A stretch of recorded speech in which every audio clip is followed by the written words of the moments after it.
This had been the aim of the Japanese Navy for the past 30 years.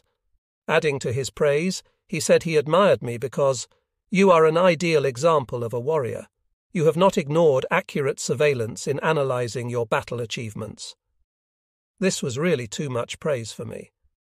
While I felt like sinking through the floor, regretting that we missed destroying the enemy carriers, here these dozen naval councillors were overjoyed with the sinking of the battleships, offering drinks to me one after another. When I left the celebration party at the official residence and returned to General Staff Headquarters, Prince Takamatsu Nomiya Nobuhito approached me. The prince was in the same 52nd class with me at the Naval Academy, and he was a member of the General Staff at that time. He told me that he wanted me to tell the story I reported to the throne earlier today to members of the imperial families, who would be getting together at the Kasumigaseki detached palace tomorrow, and I did not have to worry about confidentiality matters as only adults would be attending. This was also the greatest honour. Thus, the next day, on December 27th, we visited the detached palace, where both Shimazaki and I talked on the subject alternately for about an hour and a half from 2 o'clock in the afternoon. Prince Fushimi-no-miya was hosting the meeting, and His Royal Highness was very considerate to us. I was impressed that Prince Mikasa-no-miya was taking notes until the very end of our presentation. Following all the events with the royal audiences, Shimazaki and I flew from Yokosuka to Iwakuni Base to return to our squadrons. We shared one piece each of Adzuki Bin-yokan, a Japanese jelly confection, from the famous store Toraya, with the crew members to share the honour of the previous day. On December 10th, 1941, the Emperor summoned Chief of General Staff Nagano to give him the following benevolent imperial rescript. The combined fleet accomplished a great achievement by destroying the enemy fleet and air force in the Hawaii area at the inception of the war. I was deeply pleased by this and wish that both officers and soldiers will exert even more effort to secure great achievements in the future. The Imperial Seal. December 10th, 1941. In the following year, on February 11th, 1942, Commander Yamamoto of the Combined Fleet granted a citation of appreciation to the Special Mini-Submarines Attack Unit. The citation read as follows. On December 8th, 1941, in concert with our air squadrons, the Special Attack Unit assailed the U.S. Pacific Fleet at Pearl Harbor at the inception of the war, sacrificing themselves, and accomplished a great battle achievement. Their deeds of valor that increased the prestige of the loyalty of the men of the Imperial Navy, in and outside the nation, and enhanced the morale of the entire Navy, are recognized as truly outstanding. Therefore, I grant a citation of appreciation. February 11th, 1942. Commander of the Combined Fleet, Isoroku Yamamoto. The reason it took so long before this citation of appreciation was granted was that it was customary for the Japanese Navy in those days to issue citations only after confirmation of the battle results.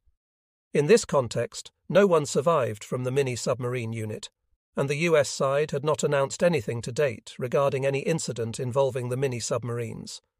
Besides, according to information from a third country, presumed to be Sweden, there were rumours that a special mini-submarine crew had been captured and was being held as war prisoners.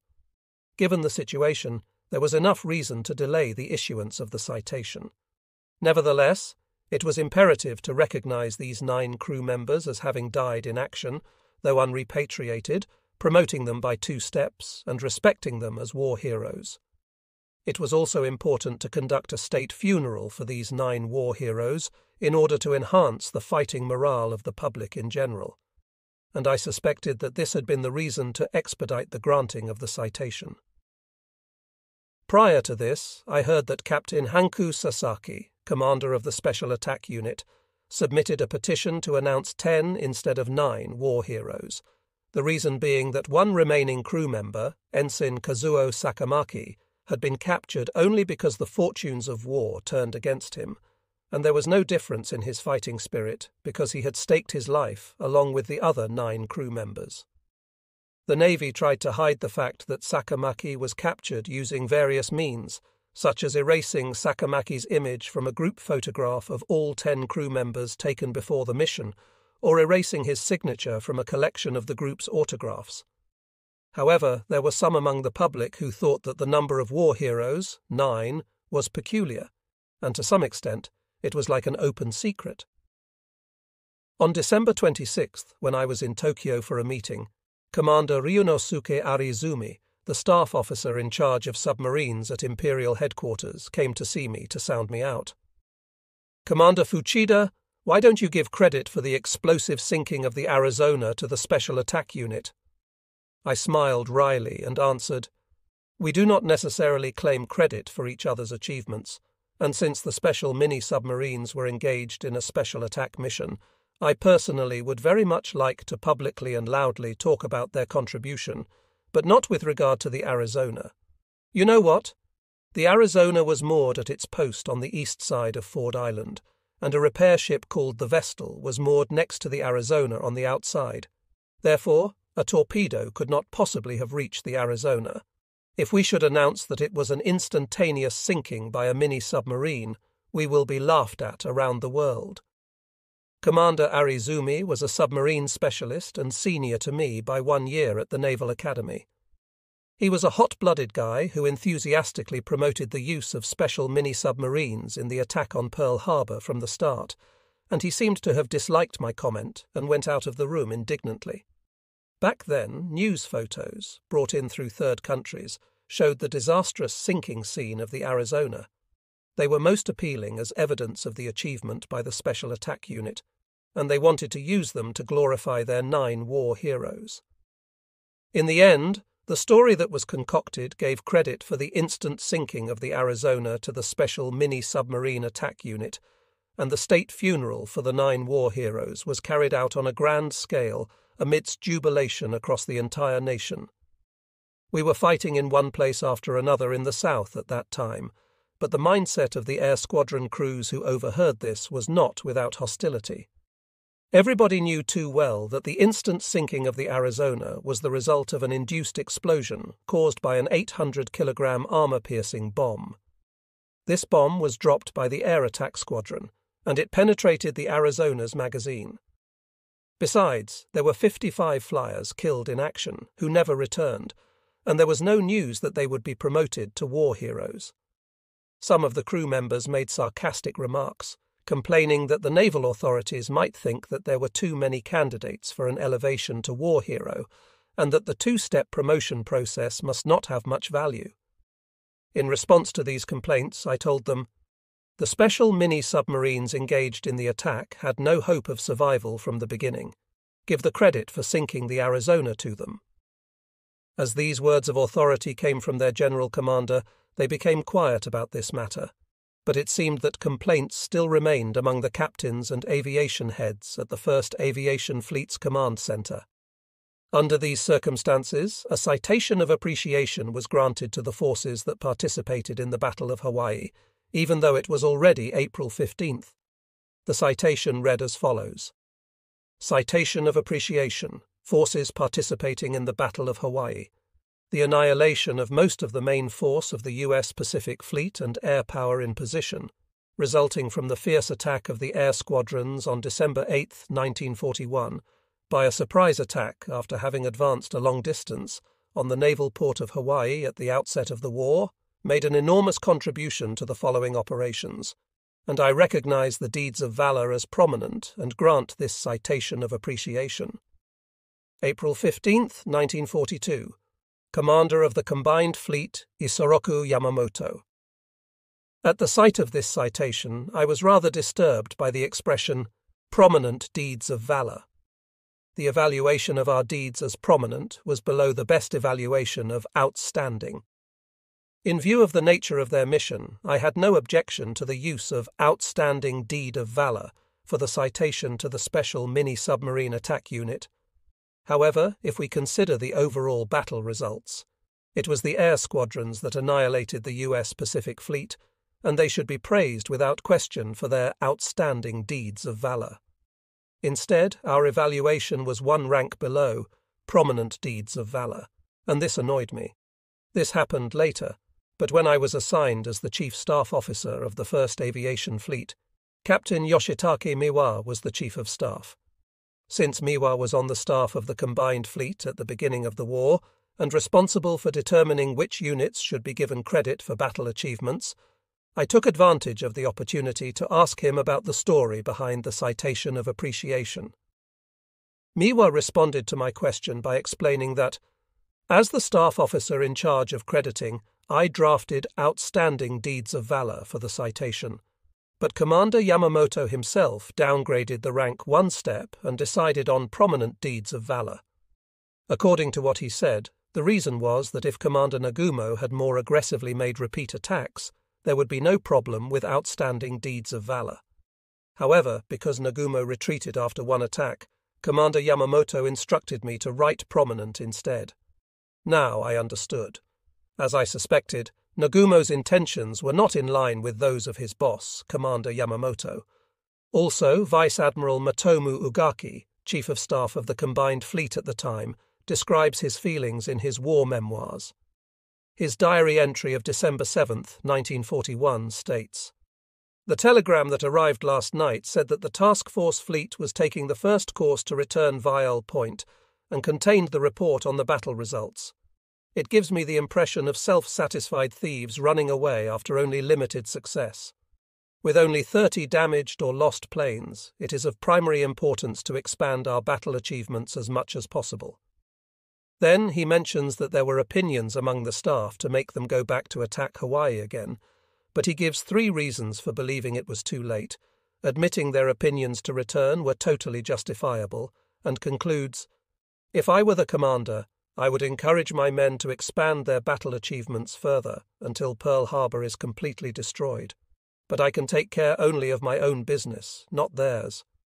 Here we can perceive the atmosphere at the command center of the combined fleet that resulted in the downgrading of credit and appreciation to prominent deeds of valor. Based on this state of affairs, the granting of the citation of appreciation was delayed by 4 months, and accordingly, the Navy's Personnel Department delayed the measure to provide the 2-step promotion of the 55 flyers killed in action to war heroes. In the end, this did not help to enhance the morale of the Nagumo Task Force, the main force of the combined fleet. Part 3, Sudden Darkening. On December 10, 1941, Tokyo time, I lay on the bed in my private room on the Akagi all day as I felt fatigued and was slightly feverish. As the evening wore on, Genda entered my room without knocking, with a big smile on his face. As I rose up on the bed, I found that he came to tell me the jubilant news of the naval battle off Malaya. The news was that 26 Mitsubishi G4M Betty bombers, Type 1 land-based attack bomber, and 59 Mitsubishi G3Ms, Type 96 land-based attack bomber, 85 planes in total, of the 22nd Air Squadron that had been deployed in Indochina, had sunk the HMS Prince of Wales, the flagship of the British Eastern Fleet, and her escort battlecruiser, the HMS Repulse. The British ships had sortied from Singapore in an attempt to intercept Japanese army convoys which were landing on Kota Baru, off the eastern coast of Malaya, near Kuantan. The Prince of Wales was sunk after being hit by 5 torpedoes and a 500-kilogram bomb. The Repulse was also sunk after 5 torpedo hits and a 250-kilogram bomb. However, our damage was limited to 3 planes. "Oh, they did it!" I was beside myself with joy. Prince of Wales was the newest unsinkable battleship that was the pride of Britain. The ship gained popularity among the British people based on its engagement with the German battleship Bismarck. I could imagine how discouraged the British people must have been by the unexpected loss of the ship. I said, "This should have convinced the leaders of the Japanese Navy of our argument of the non-utility of battleships." To this, Genda did not nod and did not give any indication of agreement. He simply said, "I don't know." A man with his sharp mind must have seen through the stubbornness of the Japanese Navy's boneheaded leaders. I happened to see evidence of this after the war. The war memoirs of Rear Admiral Ugaki, who was the Chief of Staff of the Combined Fleet when the war broke out, describes his feelings about the role of the battleship and the airplane as follows. "I cannot help but confirm the undoubted strength of planes based on developments since last night, December 9th. This brand-new battleship that once participated in the sinking of the Bismarck demonstrated unexpectedly weak defensive capabilities. On this basis, the non-utility theory of battleships and the versatility theory of aviation should gather much greater momentum. He repeatedly regrets that the Southern Expeditionary Fleet, which destroyed the Prince of Wales and the Repulse, included 2 fast battleships under the command of Rear Admiral Ozawa and surface ships of the Second Fleet in the battle that lasted day and night on December 9th. Interestingly, Ugaki stated in his diary entry of December 16th that, "As of today, construction of the Yamato has been completed, and she is scheduled to be officially listed and enrolled in the 1st Squadron. I am pleased with the addition of such great strength." And during the evening of the following day, December 17th, a detailed report on the battle achievements of the surprise attack on Pearl Harbor arrived. Seeing the report, Ugaki wrote his impression as follows: "This is the grace and help of heaven. We should celebrate this truly excellent battle result. The 3 capital ships ratio we have suffered has become quite the opposite now with the addition of the Yamato. What we failed to achieve by treaty, we have taken by force. Now is the time to let them understand the situation. The 20 years of hardship we have endured have borne fruit for us now. I pay respect to the struggle and efforts of all parties concerned. However, the first strike at Hawaii should have left a deep resentment in their mind. There is no way of knowing what means they might employ as retaliation, whether aircraft carriers or superior air power. We should not let our guard down by any means." Looking at the latter half of his statement, I was almost about to thank Ugaki for his insightful understanding of the power of aviation. However then, as the proverb says, "As the twig is bent, so grows the tree," I found the following entry in his diary, dated December 26th, which only reaffirmed his total lack of understanding. There was a communication from Vice Commandant Toshihira Inoguchi of the Gunnery School. After words of congratulations, he lamented that, while he expected a lot, and that it was time to witness achievement from our big guns in the naval battle off Malaya, the credit was again taken by the airplanes. He is quite right, but the war is going to be a long affair, and various opportunities should arise ahead. There should be opportunities to fully exert the strength of the big guns of our capital ships.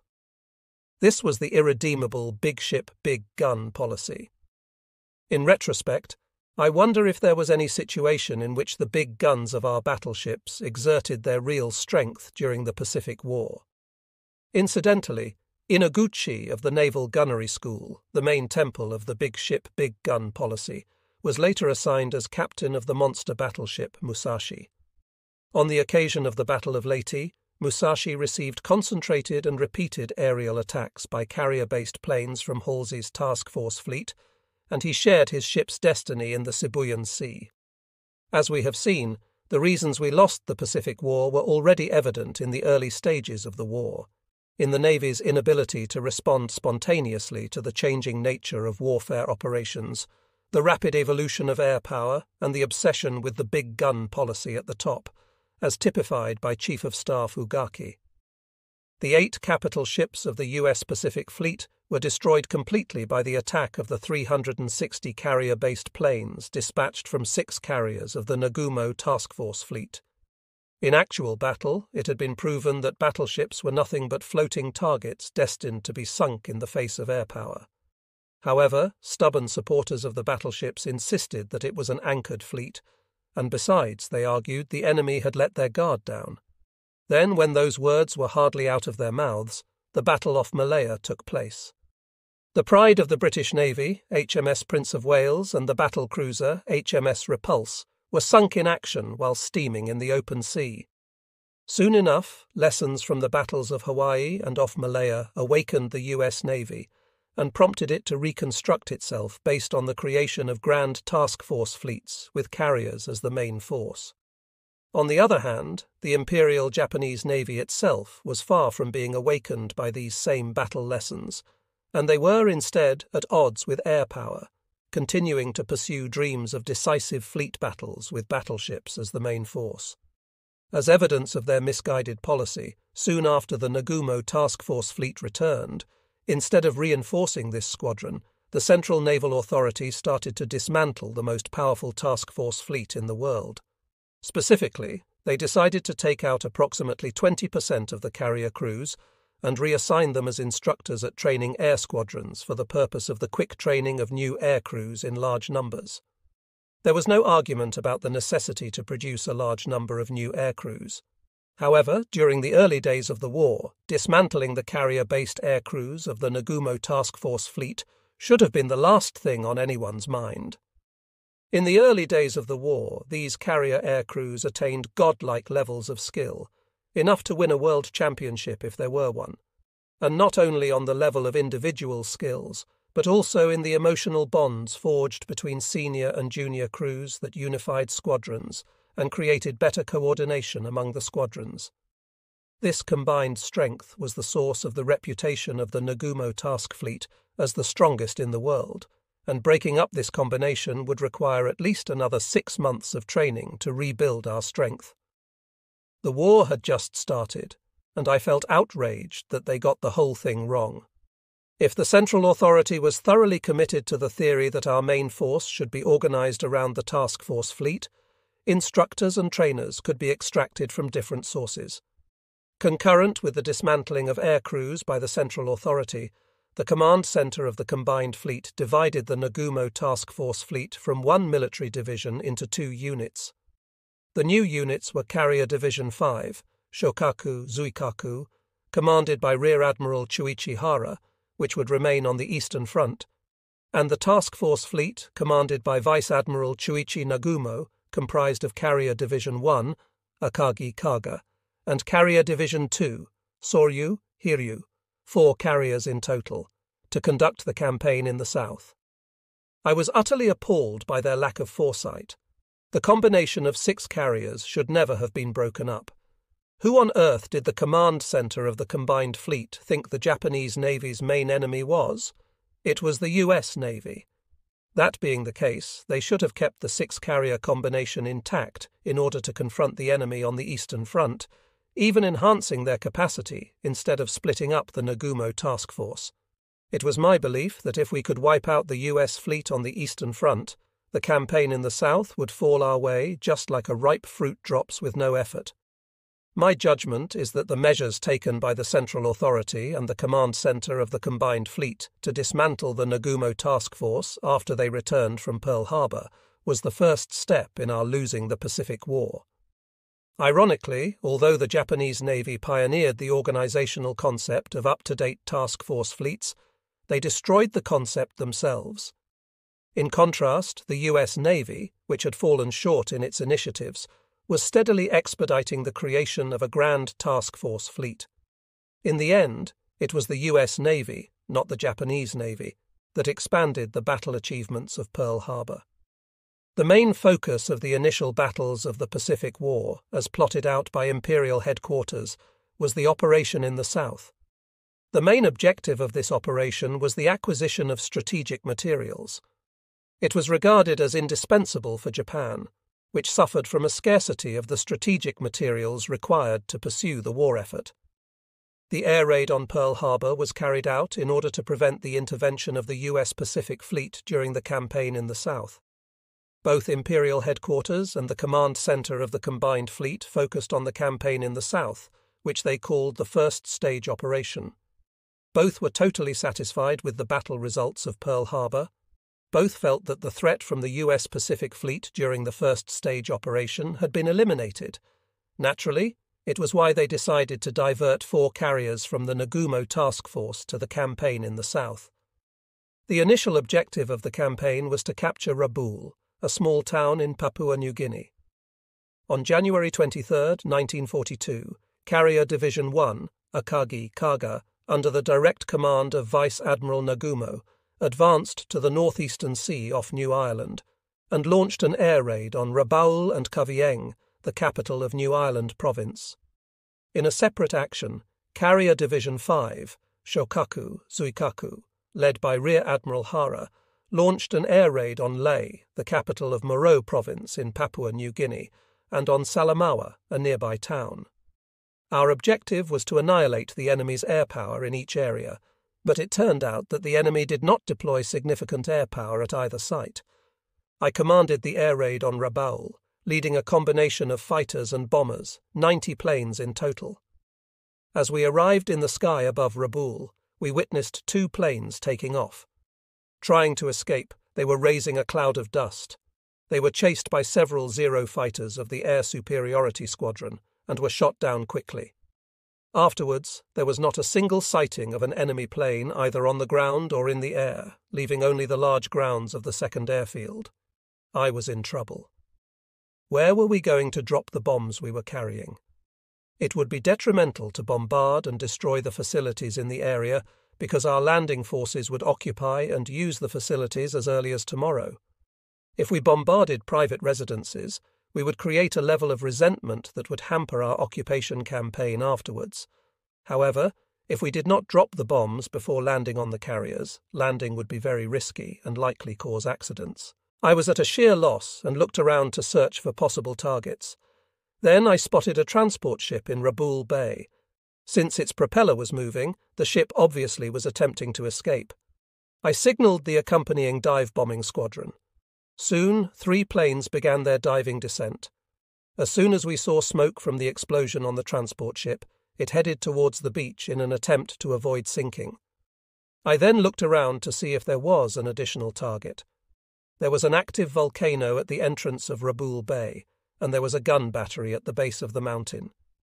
Seeing it as a potential threat to our landing troops, I ordered the 36-level bombers under my direct command to drop all of the 800-kilogram bombs which they were carrying.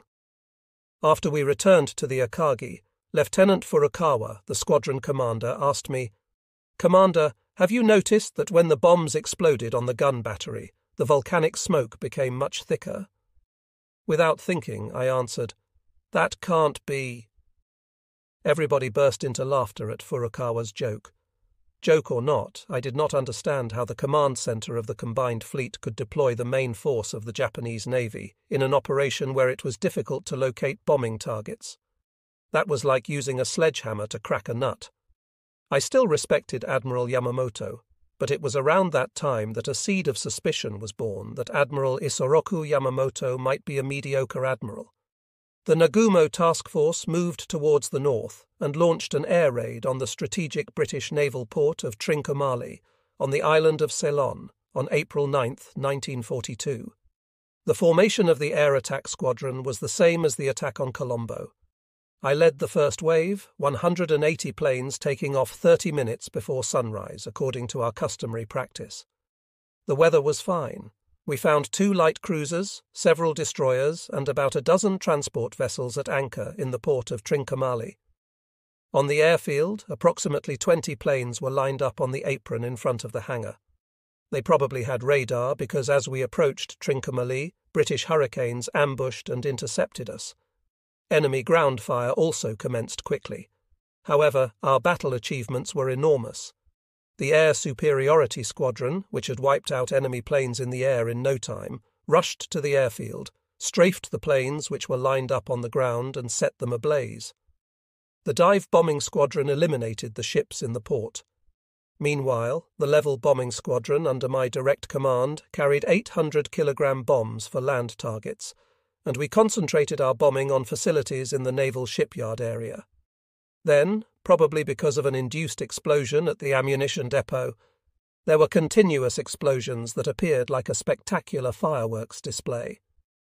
Looking around and seeing that the enemy forces and facilities in Trincomalee had been destroyed completely, I then assembled the Air Superiority Squadron to embark on our return course. As we were heading back, there was a report from our reconnaissance plane of an enemy sighting. 1 enemy carrier and 1 destroyer are heading south. I hastened my return. As I arrived on the Akagi, Genda came out of the operations room to tell me, "Igusa's second wave bombardment squadron has just left. All escort fighters are up in the air. I want you to go out again." "Okay, it will be a torpedo attack this time." Then, at the same moment that the command, "Anti-air battle," was blared out, there were the mellow, resonant boom, boom, boom sounds of explosions. As we watched, 4 bombs dropped on the starboard side, and 2 bombs dropped on the port side, creating white columns of water which sandwiched the Akagi's bow. We were being bombarded by enemy planes. With a sigh of relief, both Gender and I looked up at the sky. It was an assault of a 6-plane formation of the enemy's heavy bombers. Their altitude was 4,000 metres, and they were Bristol Blenheims of the British Royal Air Force. Our air cover escort fighters chased after the planes. Before long, one of the enemy planes was falling with a tail of fire. Then another one was engulfed in black smoke. The ensuing air combats became invisible from the Akagi. Our air cover escort fighters continued to chase after the remaining escaping enemy heavy bombers, until all of them had been shot down. However, Lieutenant Sumio Nono, commander of the air cover escort fighter squadron and divisional officer of the Hiryu, never returned. Separately, the reconnaissance plane in contact with the enemy carrier reported that the ship was the Hermes. It also reported that the carrier was accompanied by a destroyer and that there was a large merchant ship nearby. Suddenly, the Akagi's enemy communications team picked up a telephone conversation from the Hermes, frantically calling Trincomalee base. "Have the Hurricanes launched? Have the Hurricanes launched?" They were apparently requesting the urgent dispatch of Hurricanes, but the Hurricanes had been destroyed by our first wave attack. Then a familiar, simple and clear radio command from Igusa came in. "Take assault formation." The dive-bombing squadron appeared to have spotted the Hermes. A second radio command followed. "All forces attack." Akagi's enemy communication team soon reported that the frantic telephone messages had stopped. Then, a short while later, a radio message from Commander Igusa came in. "Hermes is inclining to the left. Hermes has been sunk." Cheering broke out on the bridge. "Get the destroyer next." "The destroyer has been sunk." "Get the remaining large merchant ship." "The large merchant ship has been sunk." It was really a remarkable battle development, all this happening in only 20 minutes. Besides, we still had more unused cards in our hand. Commander Nagumo decided that the Indian Ocean operation was concluded with the air raid on Trincomalee. The command centre of the combined fleet also agreed and ordered the Nagumo task force to return inland. Thus, the Nagumo task force took the return course inland, passing through the Straits of Malacca and heading north to the South China Sea. There he separated from Rear Admiral Hara's Carrier Division 5, which would resume deployment on the Eastern Front. Sometime later, I was cooling off in a folding chair on the flight deck. The Southern Cross was twinkling low near the horizon. By the following night, we would be parting with that star. I was thinking back on the path taken by the Nagumo task force over the past 4 months since the start of the war. The distance covered by the Nagumo task force extended 50,000 nautical miles, from Hawaii in the east to Ceylon in the west, from cold wind and raging seas in the north to windless, burning heat in the south, with phenomenal battle achievements. Morale could not have been better, and skill levels had matured to the point of matching those of the gods. However, I continued to ponder the question of whether it was right to have deployed the main force of the Japanese Navy, the Nagumo Task Force, for dubious operations. It appears that when the Nagumo Task Force returned from Pearl Harbor, Imperial Headquarters and the command center of the combined fleet thought that they were available as a supplementary resource. It was a waste of their capacity to leave them idle, so they tried to use them for the campaign in the south. Once deployed, the task force proved to be useful, and that led to their deployment for operations of secondary significance, one after another. However, I believed that the primary operation was the Eastern Front. It was not that the Nagumo task force was an available resource. Rather, they would have been short-handed if the leaders had thought about who the main enemy was. And our main enemy was in the east.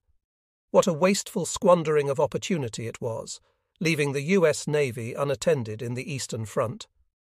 In order to win the war, as I have always insisted, they should have discarded the antiquated concept of a navy organized around a First and Second Fleet that won the Battle of the Sea of Japan, organizing instead around a grand task force fleet with the Nagumo Task Force as the core unit, and deploying for grand maneuvers on the Eastern Front under the direct command of Admiral Yamamoto.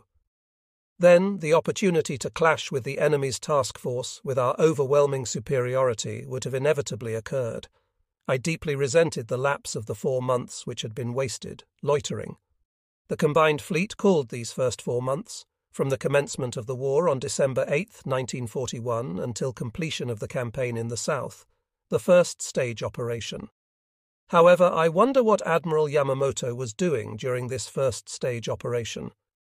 By originating the idea of a surprise attack on Pearl Harbor, pushing through the operation in spite of opposition from various fronts, and finally bringing the operation to a successful conclusion, Yamamoto enjoyed a huge reputation as a brilliant admiral, even as a godlike admiral. Starting from his career as vice-commandant of the Naval Academy's Kasumigara Aviation School, Yamamoto rose through the ranks with experience as captain of the aircraft carrier Akagi, commander of the 1st Air Squadron and head of Naval Aviation Headquarters. He was admired for having nurtured Japan's naval aviation. He was certainly the admiral with the most profound understanding of air power. But to get back to the point, what was Admiral Yamamoto doing during the first stage operation? On December 16, 1941, the super battleship Yamato was commissioned and enrolled in the 1st Squadron of the Combined Fleet. Yamamoto quickly designated the Yamato as the flagship of the combined fleet, moving the admiral's flag from the Nagato. Naturally, this made perfect sense. In the 7 seas of the world, never before had such a mammoth battleship existed. But what came afterward was not commendable. Admiral Yamamoto led groups of people from other battleships on board the Yamato, still referring to them as the main force, and throughout the first stage operation, these battleships remained as an idle force, refusing to move from Hashirajima anchorage in Hiroshima Bay. We carrier pilots, who are fond of gossip, referred to them as the Hashirajima fleet. It was meant to be disparaging. When we overheard that the battleships of Hashirajima fleet were engaged in a fire exercise, we all burst into laughter because we wondered what targets they would shoot their main guns at. The battleships of the U.S. Pacific Fleet were sunk at Pearl Harbor, and there were no more opponents to shoot. We all laughed about the situation, as if our battleships were waiting for the U.S. rivals to come back from the bottom of the sea. The battleships of the U.S. Pacific Fleet were sunk and unable to move, so they had no contribution to make to the American Navy's operations.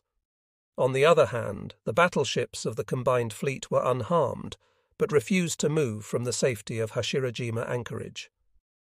While there was a difference between unable to move and refused to move, it made no difference from the perspective of not contributing to our operations.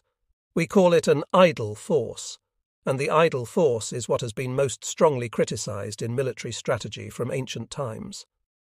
Wasn't it the same Admiral Yamamoto who took the initiative of designing the grand strategy to attack Pearl Harbor after a long and perilous journey?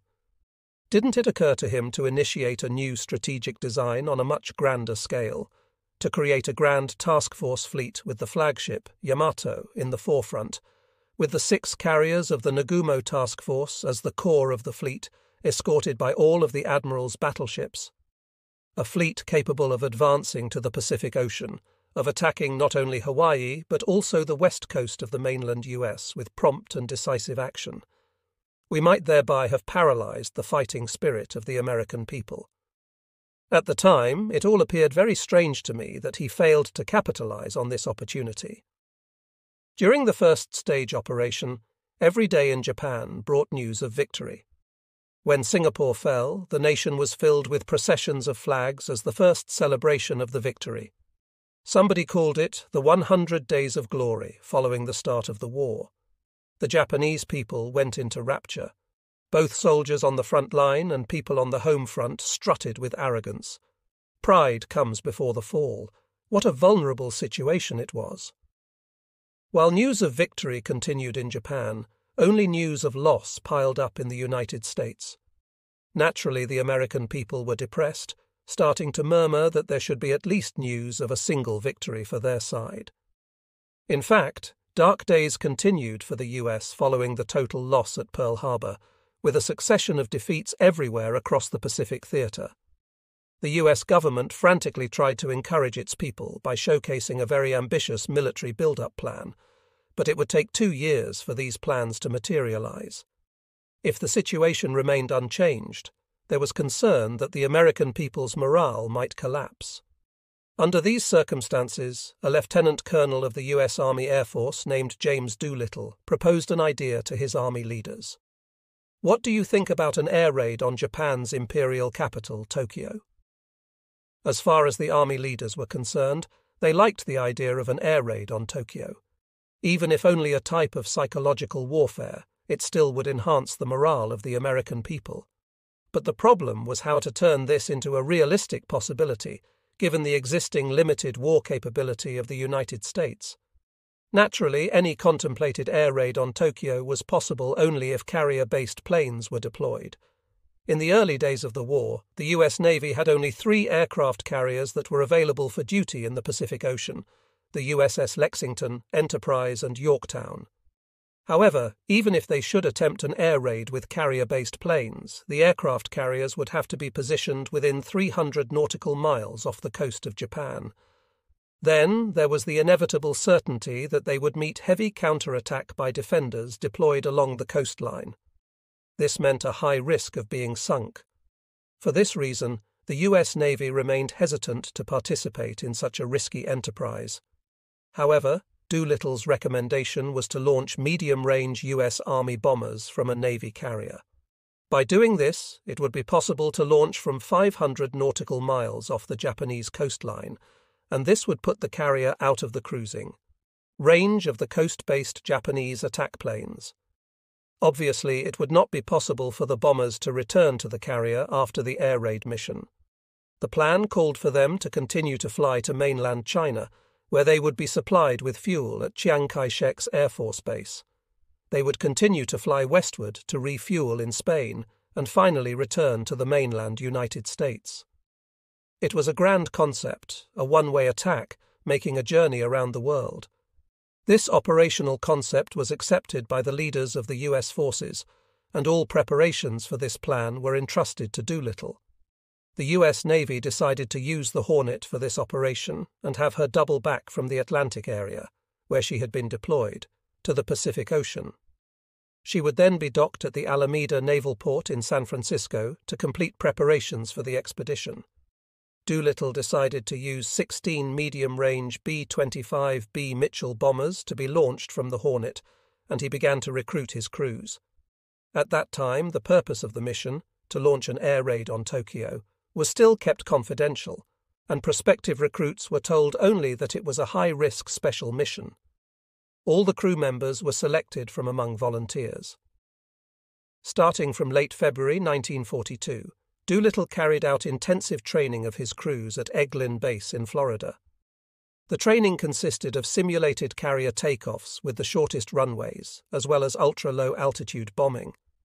On April 1, 1942, in accordance with their transfer orders from Eglin Base to San Francisco, the 160 men, including 80 backup and maintenance crew members under Doolittle's command, boarded the USS Hornet.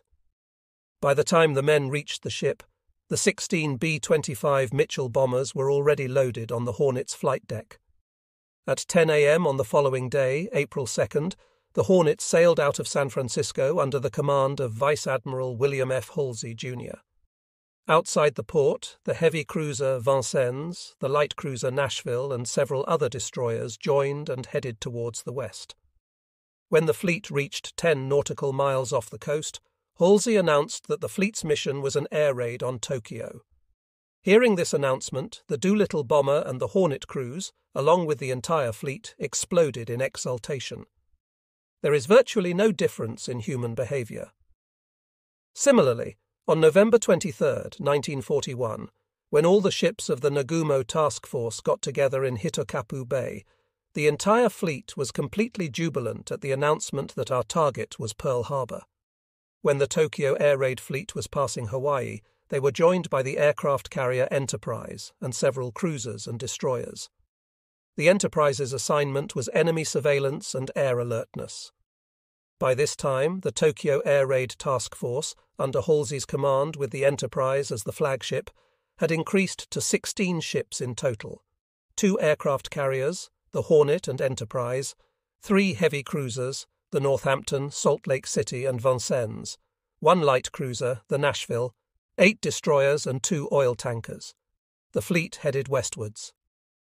On April 18th, when dawn broke, a group of Japanese fishing boats was sighted. The US fleet was still 700 nautical miles off the east coast of the Japanese homeland. The lead boat in the fishing fleet was a picket boat that had been deployed by the Japanese Navy. The light cruiser Nashville opened fire on the fishing boats. Nevertheless, before it was sunk, Number 23 Nitomaru managed to radio an attack warning, saying that they had encountered an enemy task force. Based on this alarm, Japanese land-based air squadrons on the Eastern Front stood by for the coming assault of the enemy task force, with the expectation that the fleet would sail closer to within the range of 300 nautical miles. Meanwhile, because they had been detected by the fleet of Japanese fishing boats, Halsey decided to expedite the launching time for the air raid on Tokyo. In the original plan, the bombers were to be launched from 500 nautical miles to the east of the Japanese coastline, and the air raid was to be conducted at night. Now the plan was changed. The starting time was moved up by 10 hours. The bombers would be launched when the Hornet was 650 miles to the east of mainland Japan, and the air raid would take place in the daytime. The order was issued through a loudspeaker. "Army planes, take your launching position now." Doolittle's lead plane started to move. The running distance on the deck for the commander's plane was only 450 feet, while the shortest takeoff distance practiced at Eglin Base was 700 feet. The Hornet was sailing against the wind at full speed. Her bow was pounded by waves, sending splashes up to the flight deck. On the flight deck, the wind speed was so strong that it was difficult to stand and not be blown away. Doolittle opened the throttle to give full power to his engine. The plane was likened to an angry stallion trying to jump. The wheel stopper was released quickly. The plane ran smoothly towards the bow, and as the forward deck sank downward, the plane floated in the air. A cheer of relief arose from everyone watching. Doolittle was followed by the second, third, and fourth planes, until finally all 16 planes had taken off. Each carried 3 500-pound and several incendiary bombs. Out of the 16 planes, 13 of them bombarded Tokyo, 2 bombed Nagoya, and 1 plane bombed Kobe. Meanwhile, the Japanese air squadrons failed to shoot down a single enemy plane because they had been surprised by the earlier-than-expected attack. After they completed their air raid, Doolittle's bomber squadron flew towards the Chinese continent. Their staging base was Lingshui Airfield and controlled by Chiang Kai-shek's Air Force. However, due to the earlier launching time, the distance from the launching point to Lingshui was 2,200 nautical miles, beyond the limit of their cruising range. For this reason, without making a formation, each plane took independent action in order to save time before regrouping after launching. To make matters worse, the weather on the Chinese continent was bad. Therefore, none of them made it to Lingshui. Without enough fuel, they all made forced landings in badly damaged condition at various locations in China, except for one that made a forced landing in the maritime province of Siberia. I heard later that there was a dispute between the US and the Soviet Union over the return of the American plane. The Imperial Army was responsible for all air cover over mainland Japan, except for specific Navy-controlled locations. At 2 p.m. on April 18, 1942, the Army Command Center of the Eastern District made the following announcement. Around 0:30 in the morning, enemy planes raided the Keihin district from the northwest, but they were intercepted by our air squadrons and driven off. The confirmed number of enemy planes shot down is 9, and our damage appears negligible. The royal family is safe and secure. I do not know why they made this statement, but the Army's story that it shot down 9 planes was nothing but a tall tale. In fact, none of the planes was shot down. People knew it and joked that, instead of Kyuki, 9 planes, it was probably Kuki, meaning empty air in Japanese, that they shot down. However, the actual amount of damage was as announced, and it was something less than a mosquito bite.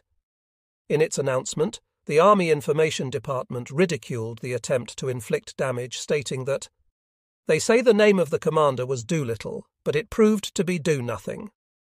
I overheard this and thought that it was rather clever on the Army's part. However, the big question was, where had these twin-engine land-based bombers been dispatched from? Within Japanese military circles, it was still unthinkable that the bombers had been launched from a carrier. Besides, it is out of the cruising range from Midway or the Aleutians. It was when our fleet was returning from the Indian Ocean campaign and passing through the East China Sea at the midpoint between the Philippines and Taiwan that I learned about the Tokyo air raid. Early that morning, the Nagumo task force knew of the approaching enemy task force because of the warning from the No. 23 Nito Maru. Its two carriers were positioned 700 nautical miles off the coast. Then, in order to encounter and annihilate them, our fleet started to sail eastwards at full speed. However, there were 2,000 nautical miles or more separating us from the enemy.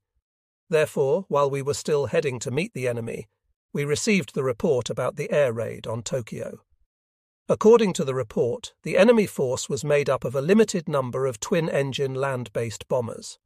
I wondered, where the hell did they come from? The next day, the Akagi's enemy communication team picked up a radio broadcast from the US, which reported that President Roosevelt said the raiders who bombed Tokyo took off from Shangri-La. To be honest, I was not sure if there actually was an island called Shangri-La in the Pacific.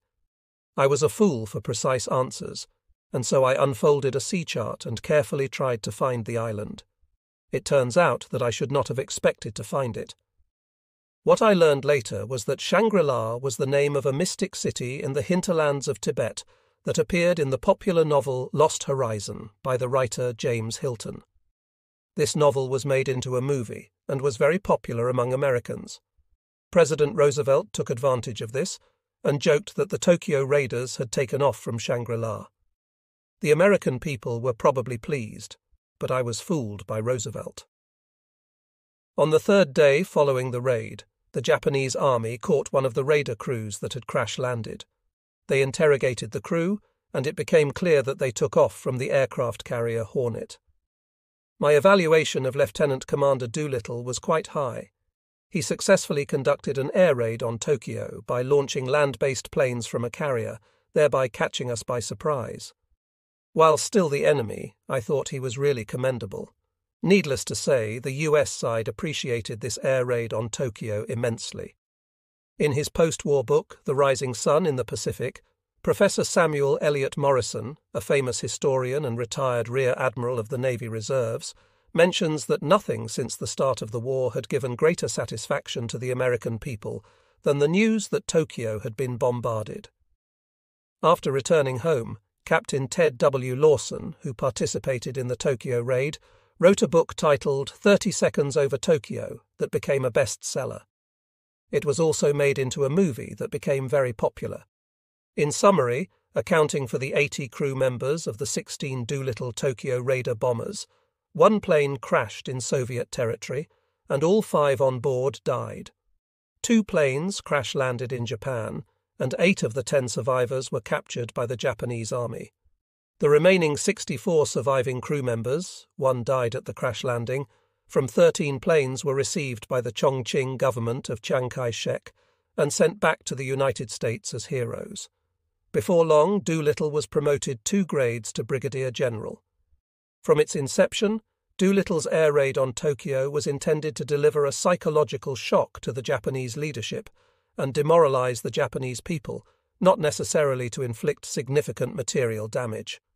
As a consequence, the actual damage was negligible, but it had an unintended and lasting impact in terms of the strategies that followed. The air raid badly hurt the pride of Admiral Yamamoto. Before Doolittle's raid, it was implicit that, as long as he was the supreme commander of the combined fleet, he would never allow an air raid on the imperial capital, Tokyo, where the emperor resided. Now this pride had been wounded by an unorthodox attack utilizing a no-return operational plan. In response, Yamamoto decided to occupy Midway and the Aleutian Islands of Attu and Kiska. This would enable his pilots to conduct daily aerial patrols from these bases for early detection of enemy activity, thereby preventing any future air raids on Tokyo.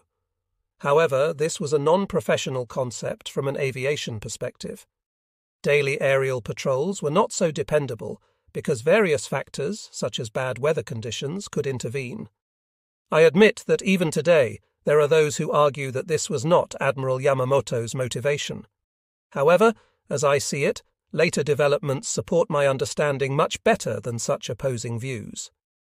At that time, Imperial Headquarters was formulating a plan to cut Australia off from the US as part of our Stage 2 operations. The essence of the operational strategy was to isolate Australia by invading and occupying Fiji, Samoa, and New Caledonia, and reducing them to ashes so that they would be of no use to our enemy. Personally, I thought this plan should be the main focus of Stage 2 operations, rather than the capture of Midway, Attu, and Kiska. However, in order to isolate Australia, the key to the operation's success was to wipe out the air power deployed between Sydney and Canberra, where General MacArthur, who had escaped from the Philippines, appeared to be preparing for his next campaign. We expected that the enemy's air power would be quite tough, and I was in high spirits waiting to give the enemy another scare. However, the General Staff was compelled to concede to Admiral Yamamoto, whose influence had expanded because of the successful Hawaii campaign, and they agreed to the Midway operation and postponed the contemplated plan to cut Australia off from the US. Consequently, it was decided to mobilize the entire force of the combined fleet with the aim of luring the US task force, with its core of 3 aircraft carriers that were away from and consequently not destroyed at Pearl Harbor, into battle.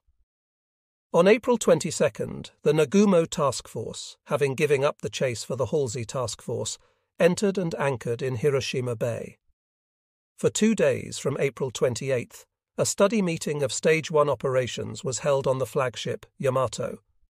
At that meeting, Rear Admiral Tamon Yamaguchi, commander of the 1st Air Division, said that our experience during initial operations proved that a task force with a core group of carriers is the fleet's main power in decisive battles.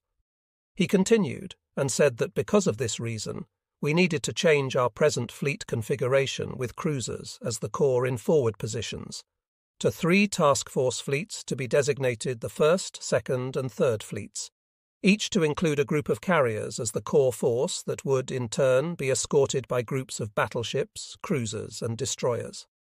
When I heard this, I clapped my hands in spite of myself, as I thought, well said.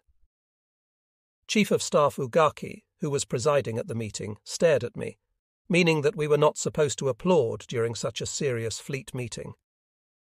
At that time, the Japanese Navy had 7 regular aircraft carriers: Akagi, Kaga, Soryu, Hiryu, Shokaku, Suikaku, and Ryujo, apart from the small and obsolete carrier Hosho. We also had 3 auxiliary carriers, Zuiho, Shoho, and Taiyo. At the time of our Stage 1 operations meeting, the Taiho was under construction, but plans to convert the super battleship Shinano to a carrier had not yet been decided. However, conversions of large merchant ships, namely Junyo, Hiyo-Chuyo, and Ryuho, to auxiliary carriers had been speeded up, with plans to have them commissioned as carriers during the course of 1942. What we referred to as auxiliary carriers were more like floating airfields, and the auxiliary carriers themselves were not designed to engage in battles. Their key function was to carry and launch the air squadrons that would be the major force in the decisive battles of the fleet. In order to correct their defensive vulnerability, the auxiliary carriers had to be protected by a dedicated escort of battleships and cruisers. If the logic of this thinking had been accepted, there should have been no trouble in organizing 3 task force fleets.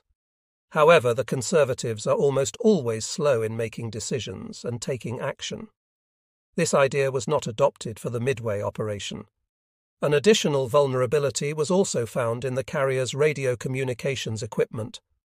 The back of an aircraft carrier is the flight deck, and it is taboo to put tall masts around the deck. Since the radio communications function of a carrier is quite weak, it was unacceptable to use a carrier as the command center for a fleet, despite the fact that the carrier, Akagi, was the flagship of the Nagumo Task Force. The Nagumo Task Force's Chief of Staff, Kusaka, who felt uneasy about this point, visited the command center of the combined fleet for a meeting with Chief of Staff Ugaki. He asked Ugaki, "As a feature peculiar to an aircraft carrier, the radio capability of the Akagi is poor, and our interception of enemy communications is not as effective as the Yamato's. Therefore, we want you to advise us immediately on the Akagi of any enemy communications received by the Yamato that indicate movements of the enemy task force." However, this was not a request that could be easily accepted.